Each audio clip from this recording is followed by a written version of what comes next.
Good morning সবাইকে, কেমন আছো তোমরা সবাই? এখন বেজে গেছে 9টা। আর আমি অনেকক্ষণ আগেই উঠেছি, ব্রাশ টাশ সমস্ত কিছু কমপ্লিট হয়ে গেছে। আর এখন বসে গেছি ব্রেকফাস্ট করতে। তো চলো খেয়ে নিই।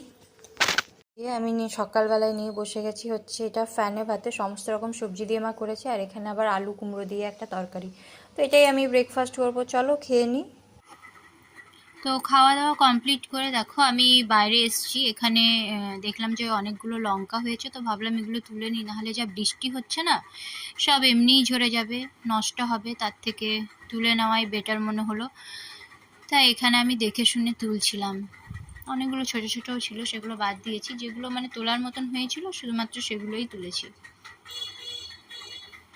তো যাই হোক, চলো লঙ্কাগুলো তুলে নিই। আর আজকের ভিডিওটা এই অবধিই থাক, দেখা হবে অন্য কোনো নতুন ভিডিওর সাথে। যদি ভিডিওটা ভালো লেগে থাকে তাহলে একটা লাইক, একটা কমেন্ট করে দিও। ভালো থেকো সবাই, টাটা।